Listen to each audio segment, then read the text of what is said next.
왜 이렇게 없어요?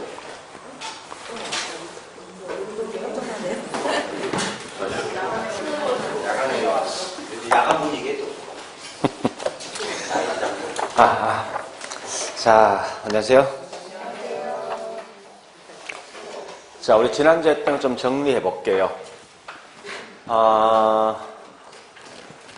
아마 이제 투자가 좀 쉽지는 분명히 안 할 거예요. 투자 자체가.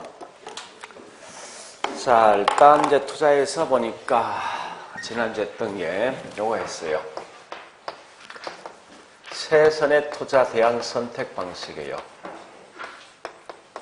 그러니까 이 말은 뭔가 이겁니다. 내가 현재 10억이란 돈이 있으면 어떤 물건 살 것인가를 판단할 목적인데, 뭐 제일 먼저 해야 될 게 뭐 있습니까? 집을 이제 알아봐야 되죠. 보니까 이 A란 건물과 B란 건물을 살 수 있답니다. 살 수 있으면 중요한 것은 첫 번째 우리 당연히 투자할까 말까 판단할 때 뭘 먼저 파악합니까? 이 건물에서 예상될 수 있는 수익, 즉 같은 말이 뭐냐? 기대 수익을 먼저 판단합니다.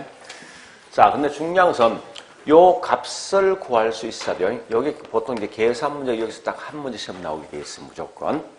그래서 제일 먼저 각각마다 기대 수익을 구할 때 항상 뭐 있습니까? 가중 평균을 통해서 합니다. 하는데 어쨌든 해보니까 이렇게 A는 10% 정도 수익이 예상되고 B는 뭐 있으면 12% 정도 수익이 예상되지만 이때 이 수익은 단지 예상되는 수익이지 실제 수익은 분명히 아닙니다. 그래서 실제 수익과 예상되는 수익이 달라지는 정도를 말하냐, 다른 말로 위험이란 용어 쓰겠다죠. 그래서 이때 보니까 만약에 위험이 A는 4%, B는 2%를 합니다. 자, 이때는 분명히 선택할 수 있겠다죠. 네, 반대로 뭐 이렇게 나올 수 있을 거예요. 2% 나오고 B가 4% 나왔을 때 분명히 항상 이와 같은 경우 분명히 나오진 않을 것 같아요. 이런 경우 분명히 있을 것 같아요. 이때 첫 번째 할 게 뭐냐? 선택의 방식이 두 가지 방식이 있습니다. 첫 번째 보니까 평균 분산 원리가 있죠. 그죠? 자, 우리가 알고 있는 평균 분산 원리는 반드시 수익이 높고 위험이 낮은 딱 한 곳만 투자한다. 이게 기본 전제입니다. 그래서 자, 이와 같은 반드시 선택할 수 있죠. 그죠? 네, 이때는 뭐 있습니까? 수익은 높은 B, 위험은 낮은 A를 선택한답니다. 그런데요, 이런 경우 이제 문제 생기는 거예요, 이런 경우가. 그죠? 요 같은 경우는 분명히 문제 생긴다는 거죠. 즉, 이 말은 평균 분산 원리에 따라 선택을 하지 못할 거 아니에요, 그죠? 그래서 이걸 해결해 주는 방식이 뭐냐? 곧 그게 우리가 알고 있는 포트폴리오 되어진답니다. 자, 그럼 이때 포트폴리오에 대한 개념은 좀 정확히 아셔야 되죠. 다른 건 몰라도. 자, 하는 목적, 이거 왜 합니까? 목적. 여러 곳에 자금을 분산 투자함에 따라서 위험을 제거시킬 목적이죠. 이때 위험이라는 것은 반드시 어떤 위험이죠? 이 말이 가장 중요합니다. 비체계적 위험을 제거할 목적이다 하는 거예요. 자, 그러면 이때 어떨 때 훨씬 더 많은 위험을 제거할 수 있을까? 이게 중요한데 이걸 판단해 보는 방식이 뭐냐? 곧 이게 다른 말로 상관계수가 되어지겠다죠. 보통 통상적으로 보통 지수 또는 계수란 말은 기본 전제가 있죠. 0에서 1 사이 1. 다만 이 1이 플러스가 될 수도 있고 마이너스를 될 수 있어요. 그죠? 자, 일단 0이라는 건 큰 의미 갖지 마세요. 1이란 말이 가장 중요하니까. 일단 1이 하면 결국 뭐 있습니까? 어쨌든 상관성을 갖고 있다는 거예요. 근데 다만 플러스 1인 것은 수익률이 같은 방향 움직이니까 분산 투자해봐야 위험을 제거 못한다. 즉, 요 B측의 위험을 제거 못합니다. 거꾸로 마이너스 1은 뭐 있습니까? 반대 방향 이동하니까 분산 투자하면 위험을 완전 제거할 수 있다. 이 말을 기억하셔야 돼요. 물론 이때 요 플러스 1만 아니고 플러스 즉 0.9, 0.8 플러스 1만 아니면 그 값이 플러스가 나온다 하더라도 위험은 제거할 수 있는데 어쨌든 훨씬 더 많은 위험을 제거하기 위해선 요 값이 점점점 떨어질 즉 낮아질수록 훨씬 더 많은 위험을 제거할 수 있어요. 그래서 결국 이제 분산 투자는 가장 중요한 말이 뭐냐? 여기 있는 요 말이 가장 중요합니다. 이런 거 좀 아시고요. 자, 그 다음에 두 번째 보니까 이제 했던 게 뭐냐? 화폐에 대한 시간 가치요. 그죠? 화폐 시간 가치 있는데. 자, 화폐 시간 가치는 가장 중요한 말이 개념 파괴. 세 개 있지, 그죠? 세 개. 일시불 조건, 연금, 저당상수들은 감채. 일시불은 한 번에 금액 이동하는 거예요. 그래 보시오. 연금은 매년 금액은 알고 있지만 총 금액을 모르는 게 곧 연금이고, 또 저당 또는 감채는 뭐 있습니까? 총 금액은 알고 있지만 매기 쪼개어지는 금액을 파악할 목적이 뭐냐고, 이게 다른 말로 저당 또는 감채예요. 이때 조심할 거는 항상 있죠. 연금 현가와 연금 내가에 대한 역수 개념 반드시 하시는데, 얘들들은 역수 아니죠. 이거 연금 현가 역수는 뭡니까? 저당 상수고 연금 내가는 감채 겸되어진답니다. 근데 연금 현가가 굉장히 중요한 의미를 갖고 있어요. 그래서 연금 현가는 반드시 뭐 있습니까? 항상 시험 나왔을 때 잔금, 미상환 잔금, 잔금 비율과 서로 관련된 말은 반드시 전부 다 연금 현과 서로 관련돼 있다. 이 말을 꼭 기억하셔야 돼요. 굉장히 중요하니까요. 자, 그리고 있죠. 앞에 언급했지만 잔금 비율들은 또 뭐 있습니까? 이 미상환 잔금 있죠. 이 공식은 반드시 하셔야 돼요. 자, 그리고 세 번째 보니까요. 영업수지 계산표. 영업수지 계산표. 자, 영업수지 계산은 결국은 요 공식이 순서 있죠. 꼭 기억하셔야 됩니다. 그러니까 자, 일단 유효조소득의 영업경비를 빼주면 이때 순영업소득이 나올 것이고, 여기다 부채 서비스를 빼주면 세전날, 그죠? 그 다음에 소득세를 빼주면 세후가 나오겠죠. 요 기본 순서는 꼭 아시면서, 당연한 이야기는 제일 중요한 말은요, 영업경비 속에 포함되지 않는 게 있을 거예요. 그죠? 그 4개 있지만 그 4개는 금방 할 수 있죠. 요 위에 있는 부채 서비스, 그 다음에 말 좀 했어요. 공실. 그 다음에 부채 서비스, 소득세, 그 다음에 감가상각비를 있어요. 다만 세금 중에 중요한 말은 이 말이 중요합니다. 살 때 세금, 취득세, 그 다음에 운영할 때 부과된 세금, 소득세, 처분 시 부과된 세금, 양도소득세는 영업경비 속에 포함되지 않고, 그거 뺀 나머지 모든 세금 전부 다 이 속에 다 포함되어진다는 사실을 아셔야 돼요. 자, 물론 이건 자동 알고 있어야 됩니다. 위에 있는 값과 밑에 있는 값 중에 바로 밑에 값입니다. 했을 때 물론 위에 값이 더 큰 거죠. 그건 당연한 거 아닙니까? 근데 어쨌든 나왔을 때 요 2개, 바로 위 거와 바로 밑에 서로 비교했을 때 그 값이 같을 수도 있다는 거 마시면 안 돼. 굳이 그거 다 암기하지 말고. 자, 그래 보시고, 네 번째 보니까 요거 묻는 거예요. 네 번째가 뭐냐? 가장 시험에 제일 많이 나오는 거예요. 할인 현금 수지 분석과 비할인 현금 수지 분석이죠. 그죠? 요때 중요한 건 할인 현금 수지 분석이 크게 4가지 방식이 있잖아요. 첫 번째, 순영가, 그죠? 두 번째, 내부 수익률. 세 번째, 수익성 지수. 그 다음에 현가가 붙어 있는 것도 사실 포함되는 거예요. 그 4개는 첫 번째, 화폐에 대한 시간까지 고려하더라는 거예요. 나머지 이 내용은 전부 화폐 시간까지 고려하지 않습니다. 또한 야채 뭐 있습니까? 현금 흐름 고려하죠, 그죠? 얘는 하지 않습니다. 고려하시면서 이 할인 현금 수지 분석은 결국은 3가지 방식, 즉 MPV, 여기 뭐죠? 순현가, PI가 수익성 지수, 인터널, 즉 여기는 내부 수익이죠. Rate of Return이니까요. 그래서 결국은 전부 다 이건 뭐 있습니까? 할인 현금 수지야, 수지. 수입과 지출을 분석한단 말이에요. 그래서 전부 다 수입과 지출을 전부 비교하는 게 이게, 그죠? 하는데, 뭐 다른 거 없지 않습니까? 그죠? 요건 빼주는 거지. 요건 나눠주는 거 아니야. 요건 갖게 만드는 거잖아. 그러니까 이런 이제 나누어준다, 빼준다, 사실은 큰 의미는 없습니다, 여러분들.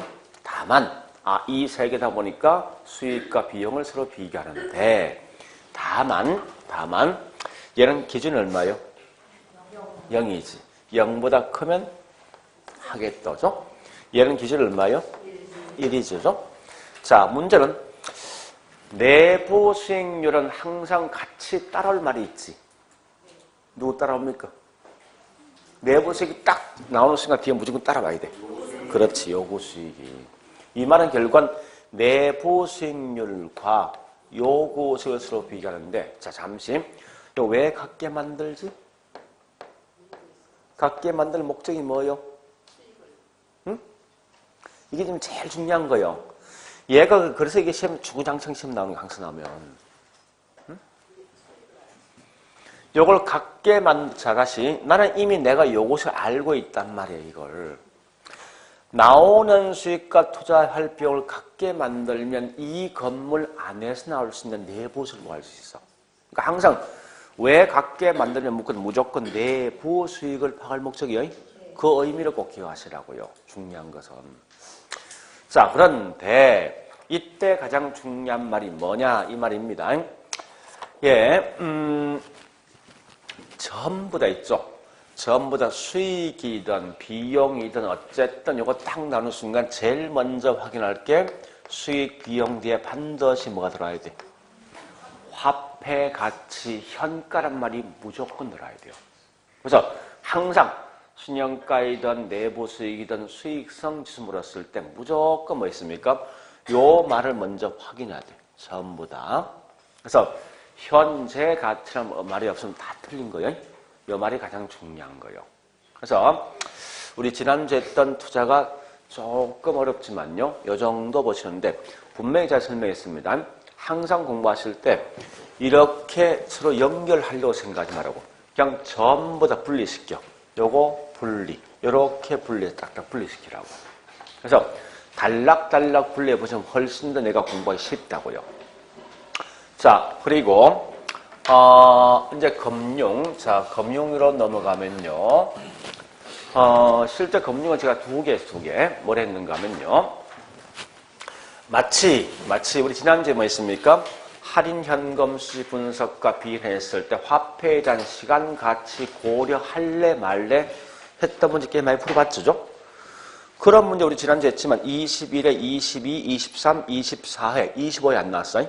26회 계속 나왔다고 시험이. 그러니까 이 두 개에 대한 차이가 매년 시험 나오듯이 얘도 있죠. 똑같은 거예요. 결국은 지분과 그다음 뭐가 있습니까? 어떤 거? 요거 두 개 얘가 어떤 얘가 어디 속에 포함될 거 이것도 매년 시험 나온다고. 이건 단답형 아닙니까? 그죠? 그냥 딱딱 거기 있는 단답형인 형태 있는 그 내용만 아시면 돼요. 그러니까 깔끔하게 뭐 있습니까? 영어 나온다, 그죠? 네, 지분. 네, 영어 없다, 이게. 네, 그렇지만 조심할 건, 네, B가 붙어 있는 거. 그다음에 메자닌. 이거 처음 들어보죠? 이 메자닌이 뭔가 이겁니다. 전환사채. 사채. 응? 그래서 전환사채인데, 이런 게 부채라 생각하시고요. 두 번째 있죠. 은행 돈을 빌렸을 때 돈을 갚는 방식이 분명히 있을 거 아니에요, 그죠? 그런데 분명히 말로 설명한 게 있어요. 말로 설명한 게. 그러니까 고정금리적인 설명한 게 아니고 말로 설명해 쭉 했던 게 있습니다. 그러니까 채무 불행이다 위험 누구한테 하는 게 있어요. 이건 자동 무조건 알고 있어야 돼요. 무조건 그 내용 알고 있어야 된다고. 내용 얼마 안 되죠? 딱 4개. 그건 답이 딱 나와서 무조건 답이 튀어나와 있는 거예요. 그러니까 그런 게 일종의 뭐 있습니까? 그런 게 문제를 빨리 푸는 거라고. 아, 이 질문 나오네. 답마다 바로 튀어나온다고. 자, 그 다음에 이때 이제 우리 은행 돈을 빌려서 돈을 갚는 방식은 크게 원래 3가지 방식이 있어요. 이런 보통 2가지 방식 알고 있는데 그게 뭐냐? 첫 번째 무슨 금리? 두 번째 무슨 금리? 변동금리. 사실 한 게 돼 있거든요. 물론 이건 제가 설명하지 않았습니다. 그게 뭐냐? 가격 수준. 그러니까 이게 프라이스 레벨인데요. 가격 수준이 다른 말로 뭔지 압니까? 이게 화폐 가치 보면 인플레 발생 화폐 가치 떨어지지. 인플레 발생 화폐 가치 떨어집니다. 떨어지면 그 떨어진 걸 뭐 있습니까? 원래 있는 화폐 가치만큼 돌려준다 해서 가격 수준이에요, 원래 이게. 그래서 가격 수준을 갖다가 조정한다는 거예요. 그래서 조정 방식이 있는데 물론 우리 고정금리는 사실 크게 3가지 방식이 있죠. 그죠? 자, 이 방식 무슨 방식이에요? 그러니까 이게 원리금 상은 아닙니까? 이게 원리금 뭐요? 균등. 그죠? 요건 무슨 방식이죠? 원검 균등이죠. 요건 무슨 방식이에요? 그러니까 나왔을 때 어쨌든 이 밑에 있는 금리가 3개 있지만 다 볼 필요 없습니다. 가장 중요한 게 누구냐? 요게 제일 중요한 거예요. 요거 3개체 제가 지난주에 설명 안 했지만 잠시 설명할게요. 그러니까 이게 3개 나왔던 이유가 이겁니다. 왜 이렇게 고정금리나 변동이나 가격 수준 이런 게 나왔는가 하면 항상 돈을 빌려주면 우리 보통 5년, 10년 경과 되면 인플레 발생하죠. 인플레 발생했을 때 뭐 화폐 가치 분명히 떨어진단 말이에요. 떨어지면 그만큼 뭐 있습니까? 돈을 빌려주었다는 사람이 분명히 손해보게 돼 있어. 자, 그럼 이 인플레이션 좀 정확히 기억하셔야 됩니다. 다시 해볼게요. 자, 보세요. 이 말. 화폐 가치가 떨어진다. 이 말이 뭔가 이겁니다. 원래 제가 두 가지 A하고 B 해볼게. 자, A는 1년 전에 어떤 사람 돈을 갖다 뭐 있습니까? 1억을 빌려, 10만 원 빌려줬어요. 근데 요 B는 보니까 돈을 안 빌려주고 있죠. 검 한 돈. 하여튼 검 한 돈이 10만 원 한다 하자고요.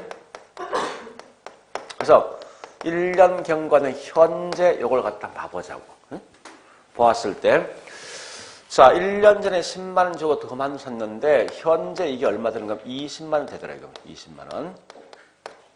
근데 우리 뭐 있습니까? 요 돈을 빌려주고 보니까 얘가 이자를 갖다 10% 받았어. 10%. 이렇게 되면 여러분 같으면 금을 사겠습니까? 아니면 돈을 빌려주겠냐고요. 금리 10%요. 근데 얘는 우리 10만 원 되는 게 20만 원 되는데 그만 돈이 어떤 거 하겠냐고요. 밑에 있는 이거 할 거 아니에요. 그죠? 그렇지 않습니까? 그럼 결국 이 말은 뭐 있습니까? 내가 보세요. 10만 원 그대로 갖고 있으면 지금도 10만 원 갖고 있으면 결국 뭐 있습니까? 실제 보니까 이 금을 사면 20만 원 가치 있는 거죠. 이래 봤을 때 결국은 현금 갖고 있는 사람 결국은 얘보다 훨씬 더 반 정도 손해본 거 아닙니까? 그죠? 마찬가지예요. 결국은 이 사람이 어떤 분한테 돈을 빌려주면 원금 10만 원 그냥 나중에 1년 후에 가져올 거 아니에요. 오면은 금을 샀던 사람이 20만 원 현금 주는데 여기 있는 이 사람 결국 뭐 있습니까? 10만 원 원금에다가 이자 만 원 더 붙는 거 아닙니까? 결국은 이리 봤을 때 돈을 빌려준 사람이 훨씬 손해본 거 아니에요. 이런 걸 뭐라냐? 화폐 가치가 떨어짐에 따라서 돈을 빌려준 사람이 훨씬 손해보는 거예요. 그래서 손해봄에 따라서 뭐 있습니까? 이 사람이 손해보지 않게 해서 금리 등을 변동할 수밖에 없다고요. 결국은 이 말이 뭐냐? 고정금리란 말과 변동금리와 가격수준 요 세 개 나왔던 이유는 이겁니다. 인플레이가 발생되면요. 결국은 돈을 빌려주었던 대출자가 손해보니까 손해보지 않으면서 어떤 행동을 취할까 묻는 건데, 자, 일단 이걸 반영을 분명히 시킨단 말이에요. 반영시키는 방식은 두 개 있어요. 자, 일단 이런 투자자가 관심 있는 건 사실 어디 관심이 있습니까? 한번 물어보죠. 좀 이따 다시 할 건데. 수익 또 더 중요한 게 있어. 수익이 중요합니까? 응? 또 제일 첫 번째 원금 보장되는 게 중요한 거야. 그죠? 두 번째 수익이 중요하지. 딴 거 있습니까? 없잖아. 무조건 원금 보장도 되고 수익 엄청 주는데 제일 좋은 거 아닙니까? 그러니까 사실은 투자자가 제일 관심 있는 게 뭐냐? 원금하고 이자. 그래서 여기 보니까 고정금리는 인플레이가 발생되면 그만큼 화폐가 떨어지거든. 떨어지면 그 떨어진 걸 어디에서 가산할 것인가 묻는 돼요. 자, 고정금리는 금리에다가 반영합니다. 자, 변동금리도 뭐 있습니까? 금리 올리지 인플레 발생하면, 그죠? 금리에다가 반영한다, 금리에다가. 그런데, 우리 고정금리는 이 인플레 발생 후에 금리를 반영시킵니까? 앞으로 발생할 인플레이션을 미리 반영시킵니까? 미리 반영하는 거죠. 그래서 얘는 보니까 사전에 금리가 반영되겠지만, 변동은 인플레 발생 후에 금리 올리주죠. 그래서 이건 사후에 뭐 금리를 반영시키는 거예요. 근데 밑에 있는 가격, 수준, 조정, 저당은 뭔가 하면요. 사실 이게 문제에 어폐가 있다고. 아니, 인플레가 발생하면 분명히 뭐 있습니까? 이자율 가치 떨어진 게 아니야. 원금에 대한 가치 떨어지는 거지. 그죠? 이론상에서는. 그러니까 밑에 있는 요 가격, 수준, 조정, 저당은 이자율을 변동 두는 게 아니라 남아있는 잔금, 남아있는 원금이에요. 원금을 갖다 뭐 있으면 변형시킨다고. 그래서 이런 차이가 있어요. 이때 보니까 일단 이런 차이가 있는데, 우리 아마 최근 제가 전에 언제입니까? 3월 달에 했을 때, 3, 4? 1년 때 이거 설명한 적이 있어요.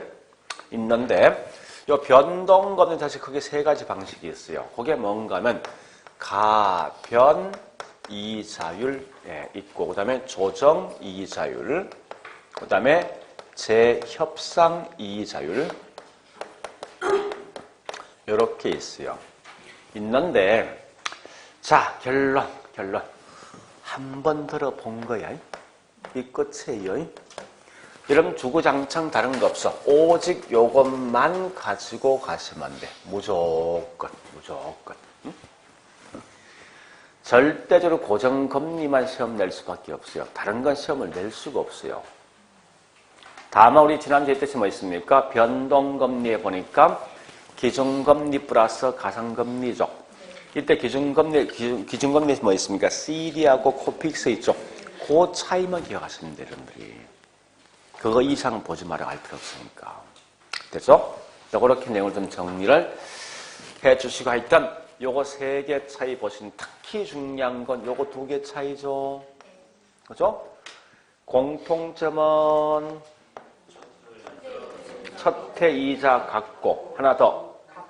이자가 점점 감소한다. 이 공통점이지. 그죠?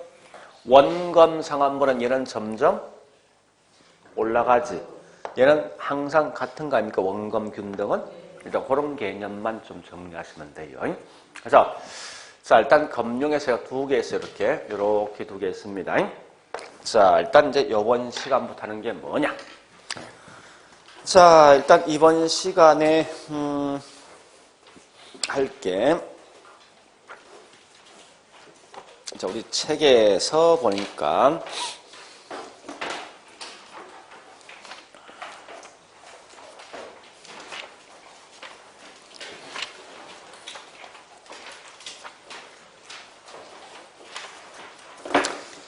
주택연금은 제가 좀 이따 하고요.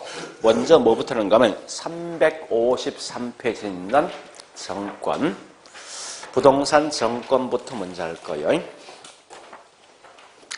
자, 일단 거기 보니까 설명이 쭉 353, 54페이지 있는데, 일단 어느 걸 먼저 보시는가 하면요. 자, 354페이지 보니까 밑에 주택저당정권, 즉 MBS가 있어요.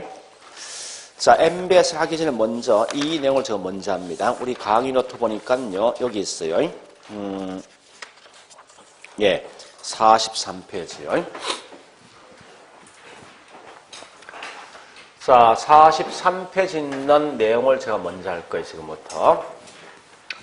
곧 그게 뭔가 하면 저당유동화 제도란 개념이죠. 저당유동화. 자, 일단 저당유동화에서 먼저 이 말 뜻이 이겁니다. 우리 보통 이제 우리가 일반인 생각할 때 이것만 생각하죠. 내가 은행에 돈을 빌려간다는 거 생각하는데, 사실은 그 이면서 우리 한번 생각해보죠. 은행들은 많은 뭐 있습니까? 차입자에게 돈을 빌려주면 자금은 금방 뭐 있으면 고갈될 거 아닙니까? 은행들이 무한대로 돈을 갖고 있는 게 분명히 아니란 말이에요. 그러면 이 은행들은 어디서 돈을 끌어와서 우리한테 돈을 빌려줄 것인가? 그거 전체를 한번 봐보자는 전체를 갖다가. 자, 일단 돈을 빌려간다. 이게 누구죠? 차입자죠. 그 다음에 돈을 빌려줄 수 있는 사람들은 누구죠? 대출자. 그런 기관들을 뭐랍니까? 대출기관이라는 용어 쓴답니다. 그래서 보통 이제 대출기관 중에 가장 대표적인 예가 뭐 시중은행이죠. 그래서 보통 어떤 책들을 보면 요 말 대신 뭐 있습니까? 금융기관이라 쓴 책도 있어요. 하자 없는 말입니다. 같은 말이에요. 그럼 따져보죠, 이제. 자, 여기 있는 국민은행이 1,000억이라는 돈을 가지고 있다 할게요. 했을 때, 이때 여기 있는 차입자가 한 명당 1억씩 빌려가고, 보통 주택 관련돼 있는 대출은 보통 20년, 30년 장기 대출입니다. 그러면 맨 처음에 차입자가 은행 저당 잡죠, 그죠? 그런 다음 돈을 분명히 빌려갈 거 아니에요? 그런데 이때 보니까 자, 이론상이요. 한 명당 1억씩 빌려가면 선착순 몇 명이에요? 몇 명까지? 1,000명이죠? 자, 그럼 결국 뭐 있으면 여기 있는 은행들은 자금이 금방 고갈될 거 아니죠? 그런 결과 20년 동안 30년 동안 돈이 묶여 있는 거예요. 이런 걸 보통 뭐라 하냐? 유동성 부족 문제가 발생한다 쓴답니다. 그러면 이때 얘들 현재 돈이 없기 때문에 결국은 또 다른 누군가 돈을 빌려간단 말이에요. 이제는 얘가 뭐 됩니까? 빌려가니까 이건 차입자지. 그래서 반대급부로 빌려줄 수 있는 기관들을 뭐라 합니까? 대출기관을 용어 쓴다고요. 그래서 자, 우리 보통 여기 있는 대출기관은 다른 말로 뭐라 하는지 압니까? 유동화 중개기관이라는 용어를 쓴답니다. 같은 말이에요. 그래서 유동화 중개가 있는데 얘한테 일단 얘가 뭐 있습니까? 잡았던 저당금 팔 거 아니에요. 팔면 돈은 들어오겠다죠. 자, 현재 여기 있는 요 대출 기간 자체 두 개 있다죠. 이걸 구분하기 위해서 어떻게 하냐? 최초로 돈을 빌려준다 이걸 1차 대출 기간. 그다음에 추가적으로 돈을 빌려준다 이게 다른 말로 2차 대출 기관이라는 용어를 쓴답니다.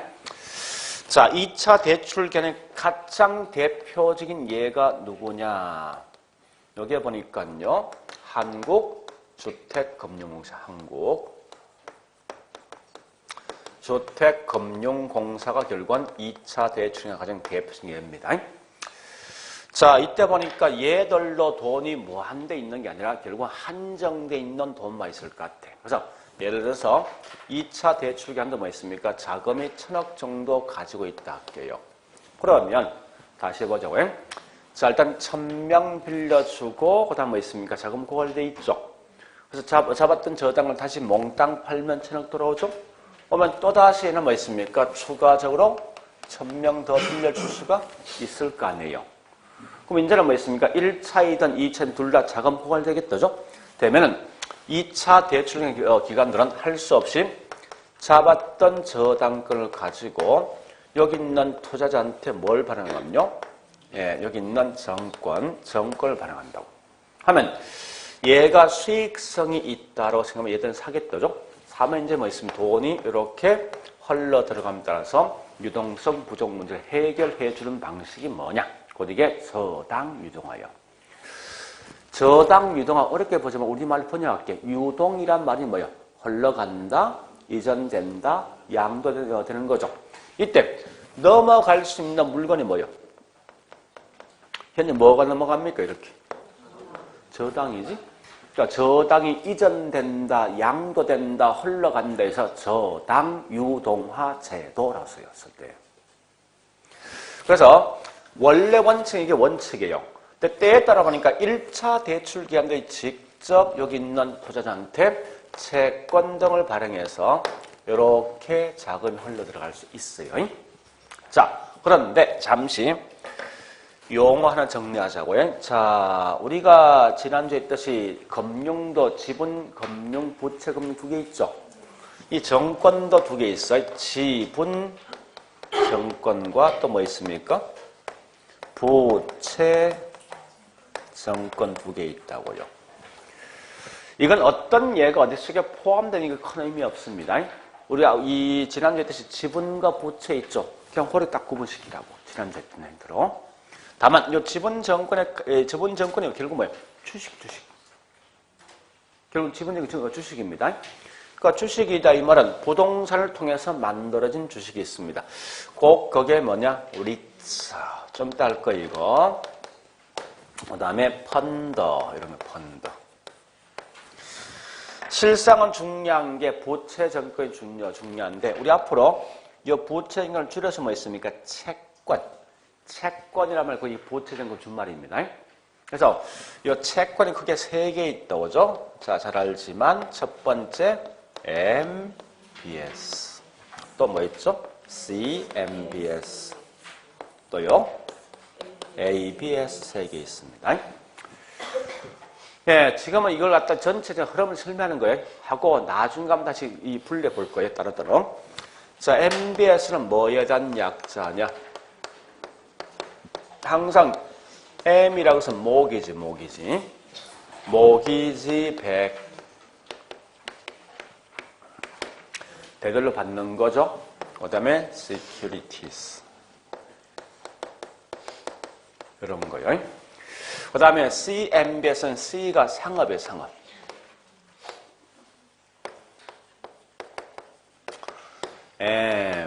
MBS, 그죠? A가 어셋, 자산. 그 다음에 BS요. 이런 건데. 자, 일단 뭐 전체는 제가 설명드릴게요.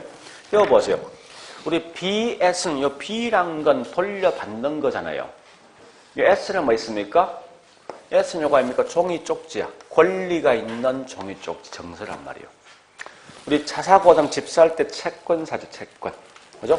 채권은 뭐니 100만 원 해서 5년 이자 3% 해서 5년 만기되면 돌려준다는 이런 종이 쪽지에 있어. 여기가 뭐야? 반드시 종이 쪽지는 약속 안 될지 원금이 돌려주는 거지. 이런 게 100에 100. 되돌려받는 종이 쪽지 말 뜻이. 그래서 항상 이런 조심할 건 BS란 말이 들으면요. 어쨌든 이건 처음 뭐 있습니까? 이렇게 하자고. MB, 즉 BS인데 원래 이걸 학자마다 쓰고 있는 용어 성품이 차이가 있어요. 어떤 분은 이걸 가지고 뭐 있어? 다른 말로 담보 부채가 있는 정권. 어떤 분은 담보를 잡았는데 예, 같은 말입니다. 부채가 있는 채권이고 어떤 분은 이걸 가지고 어떤 분은 담보 채권이라는 용어를 쓴다고요. 똑같은 말이죠. BS란 말 뜻이. 그러니까 굳이 그래서 우리 항상 이런 건 전부 다 우리 말로 돼 있는 거 보지 말고 전부 영어 약자로 보셔야 됩니다. 반드시 영어 약자를 꼭 써주게 돼 있어. 다만 이 MBS는 앞에 하우징이란 말이 포함되어 있어요. 하우징이. 그래서 그냥 그대로 쓰면 이건 주택 아닙니까? 그 다음에 이 C는 상업이지. A는 뭐 있습니까? 자산이죠. 그래서 그냥 번역해 볼게요. 이 말 뭐 별거 없습니다. 자, 주택담보부 정권, 주택담보채권을 말하거든요. 자, 이건 상업 뭐요? 상업담보부 정권, 상업담보부 채권, 상업담보채권이라고. 똑같은 건데 얘도 뭐 자산담보부 정권 쓰면 될 거 아니죠? 그럼 자, 이게 어떤 거냐? 이 별거 아니에요. 그 좀 개념 아셔야 돼. 이 개념과 장난치니까. 자, MBS가 뭐라고? 담보가 뭐요? 주택이야. 여기 보세요, 이제. 차입자가 집 살 목적이야. 집. 그 담보가 뭐죠? 집이지. 즉, 주택을 담보로 잡아서 돈을 빌려줬으면 이 담보 잡혀있는 주택이 넘어와서 채권 발행됐다. 이게 MBS야. 쉽게 말하면. 그 다음, 우리 학원 건물, 상업용 건물이죠. 요거 살 목적이야. 그래서 은행 돈 끌어왔어. 그럼 담보 뭐 잡혀있습니까? 상업이지. 상가 건물이지. 상가 건물이 담보 잡힌 걸 가지고 뭐 있어? 채권 발행된 게 이게 CMBS라고. 그럼 ABS는 말 되겠네? 자산을 담보로 잡힌 거야, 자산. 그럼 우리가 알고 있는 자산이 어떤 거냐? 돈의 가치가 있는 거. 자동차 할부. 또 할부 금융 같은 거, 리스 같은 거예요. 그거 자체를 담보 잡히는 거예요. 그래서 이런 할부 금융 같은 보통 이게 담보 잡힌 걸 가지고 채권 발행된 게 이게 자산 담보 채권이에요. 그러면 과거에 시험 났듯이 이런 걸 가끔 냅니다. CMB, 그러니까 설명이 쭉 들어와서 이런 게 CMBS다, 이런 게 ABS 묻거든요. 물으면 다른 건 다 필요 없어. 담보가 뭐냐 이거 마시면 돼. 그러니까 상업이냐 자산이냐 이거 마시면 돼. 그 외에 남은 내용 알 필요 없습니다. 물론 좀 이따 하겠지만 자, 일단 이제 그런 걸 먼저 아시고, 예, 지금 할 건 뭐가 중요한가 하면요. 이게 중요합니다. 요건 제가 좀 이따 할 거예요. 하고, 요 전처럼 있죠. 요거 다시 볼게요. 요 내용. 저당 유동화 흐름이 중요합니다. 자, 우리 거기 있는 강의 노트 보니까 제가 43페이지입니까? 예, 그 설명된 게 보니까 총 7개가 딱 설명돼 있어. 7개가. 그래서 여러분들은 무조건 거기 있는 7개 내용은 철저하게 기억하셔야 돼요. 그 7개 이외에는 다른 건 절대, 비록 지문상 나올 수 있어요. 떠지만 정답 관계없어. 무조건 거기 있는 7개 중에 한 개 답이에요, 무조건. 자, 그러면, 자, 여기 보세요, 이제. 저기 있는 그림을 다시 한번 만들어 볼게요, 그림을. 이렇게 만들어 볼게요. 맨 먼저 누가 있으면 차입자가 있지? 그 다음 두 번째 누가 있습니까? 1차 은행들, 대출기관들. 그 다음 누가 있습니까? 2차가 있고, 마지막 누가 있죠? 여러분들은 무조건 시험장 가서는요, 요 그림 하나만 가지고 가시면 문제가 다 풀린다, 그렇게. 일단, 차입자가 1차 대출기한테 뭘 잡습니까? 저당을 설정하겠다죠. 그런 다음에 1차 대출기관들도 여기 있는 2차 저당을 팝니다. 팔면 2차는 이제 뭐 있습니까? 투자자한테 뭘 발행하죠? 자, 앞으로 제가 채권이라는 용어 쓰기 채권. 채권을 발행하고 또 1차도 때에다 채권 발행할 수 있죠. 요 그림 한 개만 갖고 가시면 그 문제 풀 수 있어요. 자, 일단 거기 있는 우리 몇 페이지? 4페이지입니까? 3페이지. 자, 일단 동그라미 1번. 1번 잠시 보시고. 1번. 봤습니까? 맞죠? 여보세요, 이제. 그럼 시장이란 곳은 뭐 하는 곳이에요? 물건 등이 매매될 수 있는 장소죠. 그죠? 그래서 쉽게 말하면 뭐 있으면 배추 등이 매매되는 장소가 배추시장입니다. 현재 여기서 어떤 물건 매매되고 있습니까? 그래서 이건 무슨 시장이에요? 저당시장이라고. 그래서 이때 최초로 저당권이 형성될 수 있는 시장을 말하냐? 곧 이게 1차 저당시장이에요. 그러면 이 말 아닙니까? 차입자가 은행에 저당을 설정하고 돈을 빌려가는 것까지만 1차 저당시장이라고. 그죠? 자, 그 다음에 이제 저당 잡았죠. 잡았던 저당 다시 이렇게 사고 파는 시장이 있어요.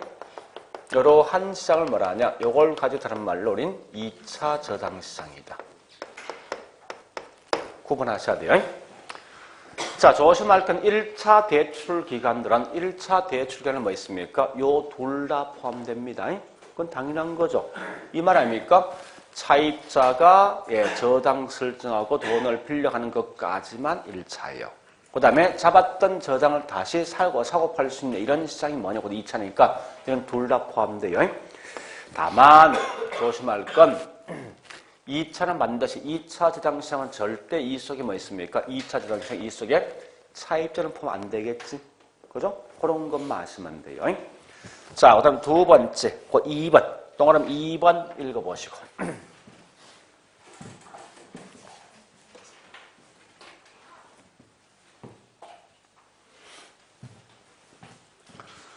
봤습니까? 자, 들어갑니다. 이제 여기 보세요.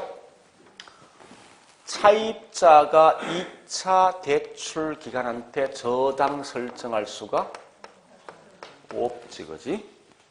또한 차입자가 있는 뭐 있습니까? 투자자한테 채권 발행할 수가 없다. 여기 2번. 자, 3번 보시고.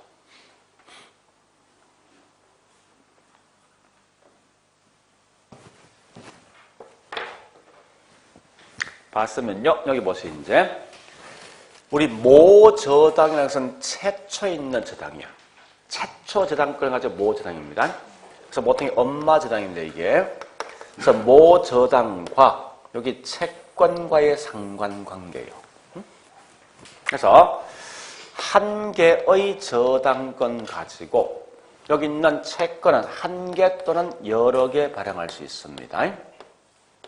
또한 같이 모저당, 즉 여기에 뭔가 대출금리야. 그죠? 차입자가 돈을 빌려줄 때 사용되는 금 대출금리 아닙니까? 이 대출금리가 고정금리가 되어진다 하더라도 이걸 통해서 발행된 이 채권 수익은 고정 또는 뭐 있습니까? 변동금리로 할 수 있더라는 거예요. 무슨 말이냐 이 말입니다. 자, 여기 보세요. 이제 이렇게 볼 수 있어요. 만약에 우리 삼성에서 여기 원주에다 뭐 아파트를 지었습니다. 1000세대를 짓기 위해서 보니까 자금을 은행 돈을 5천억 정도 빌려갔다. 저당 잡고. 그럼 이때 뭐 요 5천억은 이제 쭉 넘어 채권 발행하겠죠. 했는데 만약에 5천억짜리 채권 딱 한 장만 발행했답니다. 하면 현금 5천억 주고 살 사람이 있습니까 이거? 5천억짜리? 없을 거 아니에요. 금액이 너무 크니까.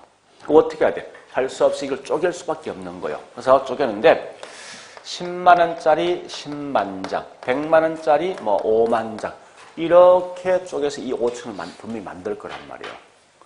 그럼 이제는 사람들이 살 수 있을 거 아니에요. 그죠? 따라서 이 말은 뭐냐? 한 개의 저당권 가지고 여러 개 채권 발행할 수 있지. 그 반대로 할 수 있어요. 반대로 뭐 있습니까? 여러 개 저당권 가지고 한 개 또는 여러 개 할 수 있다는 거예요. 그리고 있죠. 이게 고정금리 대출해 줬다 해서 분명히 이 채권 수익은 무조건 고정하지 않습니다. 변동할 수 있어요. 따라서 이 말은 뭔가 하면 얘들과 얘는 직접적 관계 있다 없다? 있다 없다? 없지. 얘가 있는 시장 몇 차? 얘가 있는 시장 몇 차요? 그래서 이렇게 참 1차 저당 시장과 2차는 직접적 관계 없다 이랬습니다. 쓸 때. 의미 그거요. 자, 그 다음 요 4번 읽어보시고 4번 읽어보시고요. 맞습니까? 자, 보세요. 이제 채권을 좀 발행할 거예요. 자, 보세요. 물론 채권 발행은 둘 중에 누가 합니까? 1차가 합니까? 저기 보니까 둘 다 하지, 둘 다. 그죠? 둘 다 합니다. 그래서 일단 가정상 이렇게 할게. 얘가 잡았던 저당권을 가지고 1차가 바로 채권 발행한다 할게. 자, 그러면 요때 뭐 있습니까? 얘가 돈을 빌려주고, 돈을 좀 빌려주면 분명히 수익을 받을 거 아니죠? 요걸 뭐라 하죠? 대부분 다? 빌려주고 받는 거? 대출금리지, 이게. 그죠? 자, 이걸 가지고 이제 채권 발행, 채권 수익이 있을 거 아니에요? 그래서 채권 수익과 그 다음에 여기 있는 뭐 있어? 대출금리 중에 누가 더 클 때 얘가 채권을 발행할 수 있을까 묻는 거예요. 자, 무슨 말이냐? 이 말입니다. 대출금리가 여기에 10%인데요. 채권 수익이 12%면 이 채권 발행하겠습니까? 한번 생각해 보세요. 얘 입장에서 돈 빌려주고 10% 수익이 들어왔어요. 그 다음에 이걸 채권 발행 들고 뭐 있으면 비용 나갈 거 아니에요. 12% 비용이 나갔는데 이 채권 발행하겠습니까? 얘 입장에서 안 할 거 아니에요. 그죠? 그럼 당연히 이렇게 되지만 채권 발행하겠습니까? 하겠죠, 당연히. 그럼 당연히 항상 누가 더 커야 됩니까? 대출 금리가 채권수익이 높아야 돼. 자, 근데 이걸 좀 달리 표현합니다. 얘가 있는 시장 몇 차? 1차 저당시장 수익률이 얘가 있는 2차 저당시장 수익률보다 높을 때 채권 발행할 수 있다. 요거 하시라고요. 자, 일단 4개 했어요. 그 다음에 6번부터 먼저 할게요. 6번.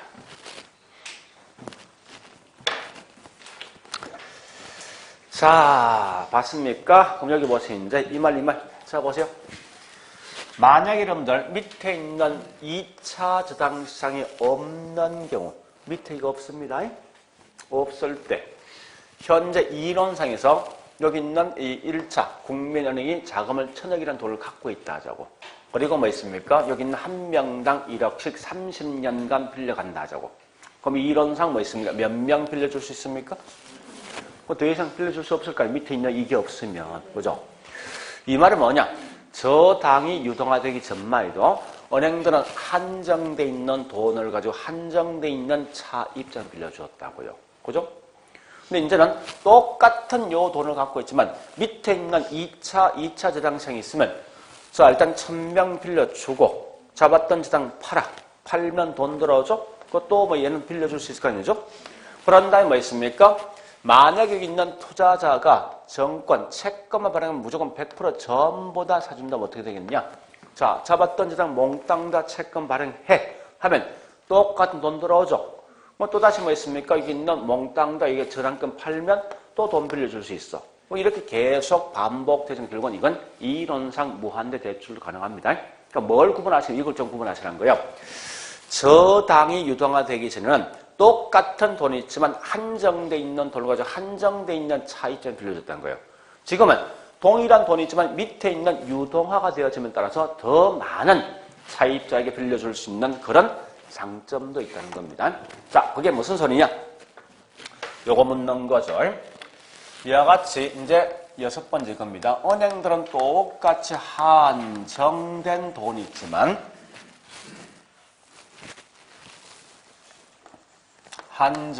돈이 있지만 여기 차입자에게 빌려줄 때, 그죠? 빌려줄 때, 대출할 때 저당이 유동화되니까 더 많은 사람이 빌려줄 수 있다는 거예요.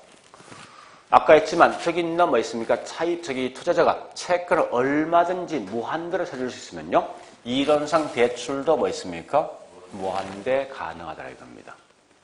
그러면 물어보자고요. 중요한 시장은 둘 중에 누가 더 중요하게? 누가 있으니까 이게 가능합니까? 밑에 2차네요? 아니, 밑에 2차 없으면 아까 뭐라 했습니까? 없으면 한정된 돈 거죠. 한정돼 있는 차입자 빌려주는 거 아닙니까? 근데 밑에 있는 요게 있으면 따라서 훨씬 더 많은 돈 빌려주지. 그래서 훨씬 더 중요한 게 여기 있는 7번. 7번이 그 말입니다. 이해됐죠? 자, 이제 마지막 5번. 5번 내용 정리하시고. 5번.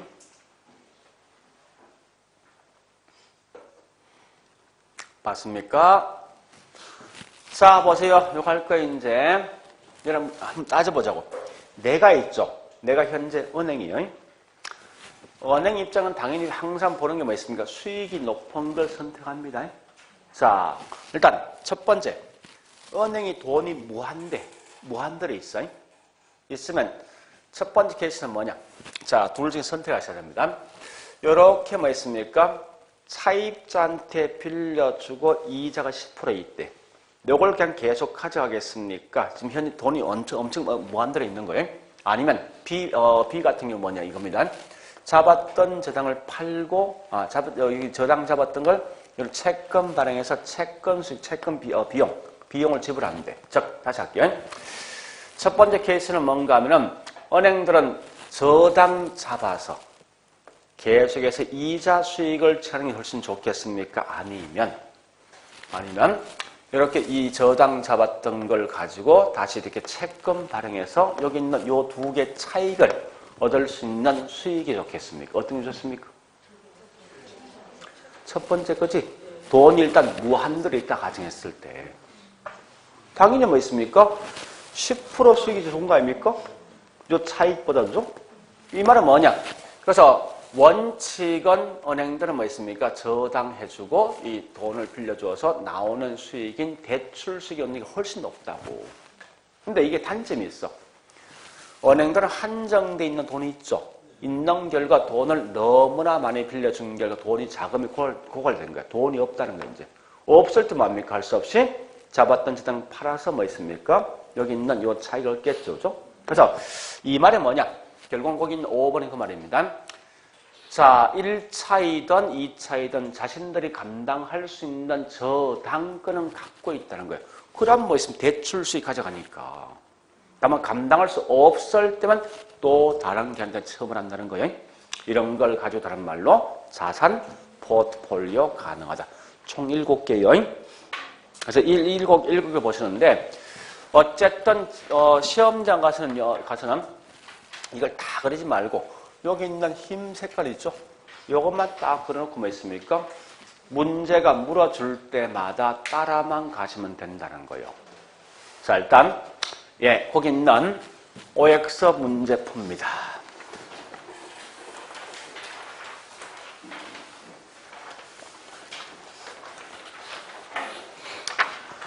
자, 13번 문제. 13번. 키워드를 자꾸 찾아가야 됩니다. 저당 대부를 원하는 수요자. 이게 차입자지? 금융기관 여기 1차 대출이죠? 그러니까 차입자의 1차 대출기간 1차 저당시장. 그죠? 자, 14번 갑니다. 저당 대출기간과 다른 기관 투자자 사이. 저당 대출기간 1차지? 1차 대출기간과 다른 투자자 뭐 있습니까? 이건 이 나머지 이거 아닙니까? 2차 저당시장. 15번요. 1차 저당 대출자들은 자금의 여유가 있더라도 저당을 자신들의 자산 포트 일부러 보유할 수가 있죠. 그죠? 그 다음에 17번 갑니다. 16번. 2차 저당 시장은 자, 요거 묻는 거요. 2차 저당 얘들 얘하고 직접 관계? 없죠. 그죠? 있으면 이거 있다면 이거 합니까? 얘가 직접 저당 설정할 수 있어야 돼? 채권 마련할 수 있어야 돼? 없는 거예요. 그 다음에 17번 한국주택금융공사 몇 차? 그걸 먼저 하세요. 2차. 그래서 저당을 설정할 수가 없지. 요 관계 차입자와 2차 대출기간 사이라고 지금. 그죠? 없고 또 차입자 투자자한테 채권 발행할 수가 없다. 그죠? 뒷장에 가보니까요.